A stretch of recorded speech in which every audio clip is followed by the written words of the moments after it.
Yesterday, I posed a question on a couple of social media channels, and I asked, are you an optimist or are you a pessimist? And I loved the overwhelming responses that I got. Most said they were an optimist. Some said they were a pessimist. A couple said they were recovering pessimists becoming optimists. I love the choice. Some said that they were realists, and a couple of other comments along the way. But it really caused me to think about the variety of people and the variety of comments and what my perspective was, because had you asked me the question, I would have just said I'm an optimist. And yet I also know that I'm not such a starry-eyed, unrealistic optimist that if it's raining outside and I open the door to walk out, I believe that a small cloud of sunshine is going to hover over me and I'm going to be protected from the rain. So I want to share with you a couple of experiences that have taught me so much about our perception and about how reality plays into optimism and pessimism and the choices that we choose. Right out of college, I had a entry-level supervisory position, and I had 4 women who reported to me. 3 of them were in their 60s, and I was in my early 20s, so they were absolutely ancient. And 1 was in her 30s. 3 of the 4 were just negative all the time. Why do I have to do that? How come she can do this and I have to do that? I don't want to. My last boss didn't make me do it. Just constant negativity, and it was exhausting. It was irritating. There was one woman, wonderful old Italian woman, who was then younger than I am now, but we're not going to go there. Her name was Ida Pallison, and she was just always positive and upbeat and happy and cheerful, and did whatever she was asked to do with a smile on her face. And what's more, she actually looked to see what needed to be done and then did it without being asked. I adored her. I subsequently came to find out that if there was anyone who had reason to be whiny and unhappy about life, in many ways it was Ida. Over the last 20 years, give or take, approximately every 3 years, she had had some sort of major health issue: cancer, heart attack, back surgery, and more. Every day of her life, she wore a steel back brace. And yet, I never heard a whiny or a complaining voice out of her. She had a smile on her face and a kind word for everyone who crossed her path.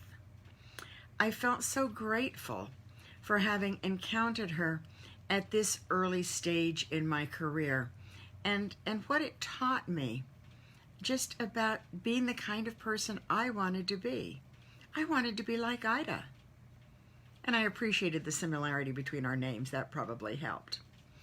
But fast forward many, many years, and I was in New York on a business trip.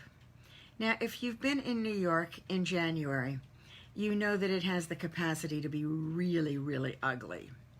Cold and windy, with snow melted into slush and all of the gunk from the cars making it black and ugly and freezing and melting and, just depressing. And it was a cold, windy afternoon at 4 o'clock, and I was having to cross slush-filled streets to get to my appointment. And I was not looking forward to this appointment. The man that I was meeting was and is to this day the most negative person I have ever encountered.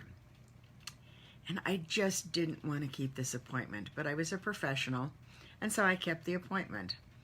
And Irving buzzed me in, and I'm there stomping the slush off my boots and dropping the briefcase and dropping the umbrella and dropping the purse and trying to unwind the muffler and get rid of the gloves and the hat and the coat and all of that. And he comes bounding out of his office, and he sees me, and he looks at me, and he wasn't being facetious.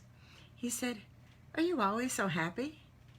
And I looked at him and I sort of felt like my jaw was hitting the floor. Felt like 5 minutes, but it was probably less than 30 seconds. And you know how sometimes something pops out of your mouth and you really don't have a clue what's going to come out, but in that moment you recognize the truth of it? I looked at him and I said, "Irving, I don't like to be around people who are always on a downer." And in the back of my head, this little voice is going, "Like you," but I didn't say it. "And the only person whose company I can never escape is my own." Wow, that hit me like a ton of bricks. I was always looking forward to keeping an appointment with Irving as short and focused as possible. But that day, it was even more so. I had a long walk back to the hotel, but I couldn't wait to be on that walk and to get back to the hotel. It was about 15 blocks, and those blocks in New York, where I was probably 12 short blocks and 3 long blocks that I was going to be walking, because I really wanted to think about what I had said. And so during the walk back, what do you think kept coming into my mind?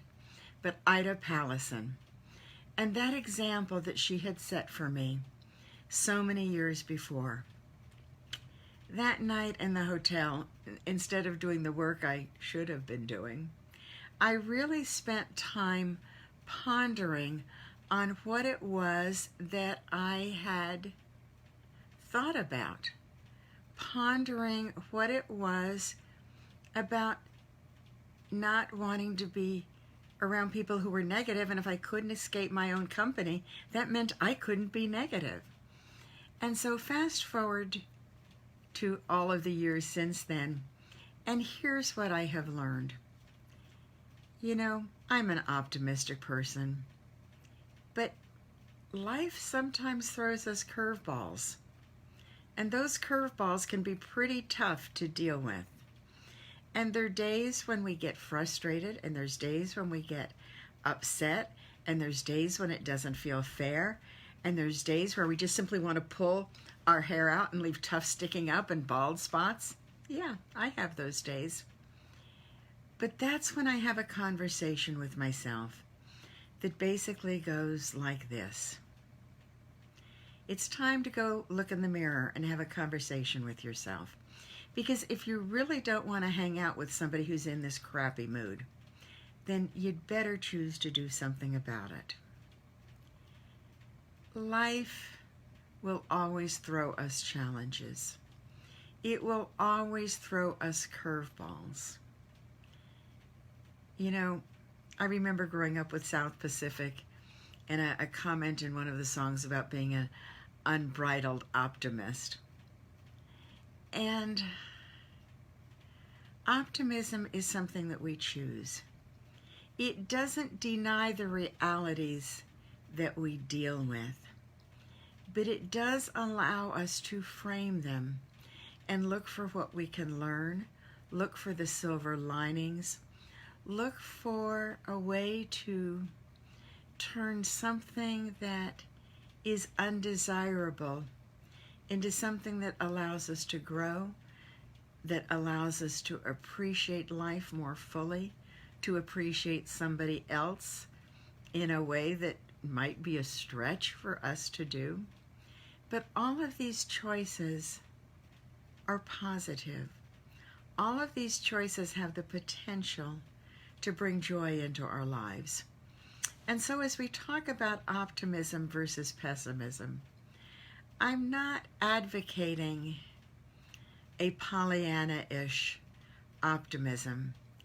I'm advocating the optimism of choice that allows us to see reality and to frame it in a way that it is going to enrich our lives and to embrace all of the opportunities that we have to grow and to progress and to become better people and to set an example for other people and to let them know that they matter.